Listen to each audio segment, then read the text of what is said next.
Assalamualaikum brother and sister. Hey, what's up guys? Welcome back to your lovely channel Hari Art and Draw Story channel. If you can speak bahasa, you may want to turn on the subtitle. Jadi, di Draw Story kali ini, aku mau bercerita tentang asal-usul kuntilanak. Tapi seperti biasa ya guys, bagi kalian yang belum subscribe channel aku, yuk langsung aja klik tombol subscribe-nya ya. Dan klik juga tombol loncengnya biar kalian gak ketinggalan update dan Draw Story dari channel ini. Jadi, kuntilanak adalah salah satu hantu paling populer di Indonesia yang khas dengan tertawanya yang terkekeh-kekeh. Namun, yang paling dipercaya adalah bahwa nama kuntilanak justru dijadikan nama salah satu kota terkenal di Indonesia yang terletak di Pulau Kalimantan, yaitu Pontianak. Asal-usul nama kuntilanak sendiri merupakan perpaduan dari kata kunti yang berarti bunting atau hamil dan anak yang berarti anak. Jadi, berarti kuntilanak adalah hantu wanita yang meninggal dalam keadaan hamil atau bunting.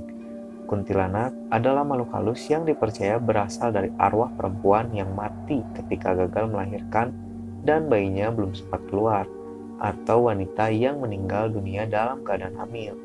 Jadi, awalnya kuntilanak adalah seorang wanita cantik yang sedang dalam keadaan hamil. Mungkin kehamilannya sudah bisa dibilang usia yang cukup untuk melahirkan. Singkat cerita, pernah terjadi ada seorang wanita melahirkan sendiri tanpa bantuan siapapun di sebuah rumah di pinggir jalan.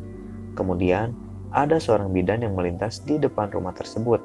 Karena suara teriakan dari wanita tersebut terdengar sangat jelas dan keras, lantas sang bidan pun segera mendekati rumah tersebut dan mendekati sumber suara teriakan itu berasal, dan ternyata benar, dugaan dari sang bidan. Ada seorang wanita yang mencoba untuk melahirkan, tapi tidak ada yang membantu wanita tersebut. Lalu sang bidan pun bergegas untuk menolongnya sampai selesai proses persalinan. Dan proses persalinan itu berjalan dengan lancar. Setelah itu, bidan pun melanjutkan perjalanan pulang.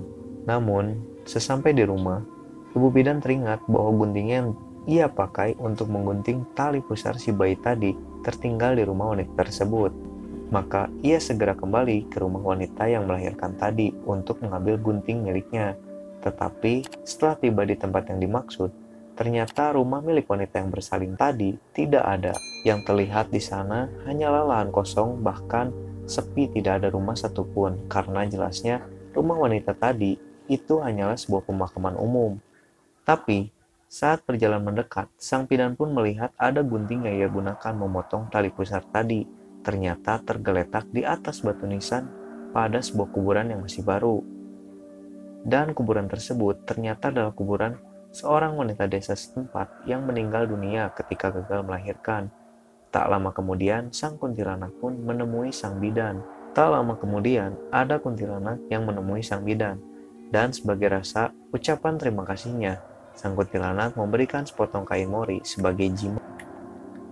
Setiap negara dan wilayah memiliki tradisi yang berbeda-beda terhadap kuntilanak.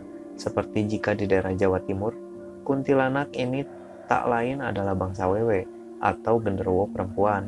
Karena dalam bahasa Jawa tidak ada istilah kuntilanak, karena kuntilanak ini datang dari bahasa Melayu. Sedangkan di Jawa Barat, Sumatera, Kalimantan, dan Malaysia, kuntilanak sudah tidak asing lagi di telinga masyarakat. Dan menurut kepercayaan setempat, bahwa jika ada wanita yang hamil bepergian sendirian, hendaknya membawa benda-benda tajam, misalkan seperti gunting, jarum, dan lain-lain. Karena apabila membawa salah satu alat ini, maka bisa dikatakan aman, karena kuntilanak dipercaya takut dengan alat-alat tersebut.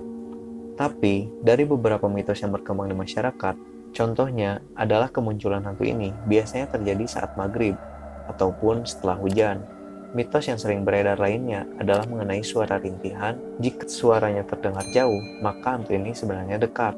Sebaliknya, jika suaranya dekat, sebenarnya hantu ini cukup jauh.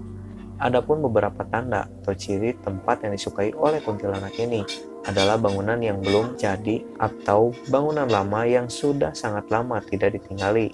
Kuntilanak juga menyukai pohon-pohon besar sebagai tempat terjadinya penampakan, seperti pohon rindang.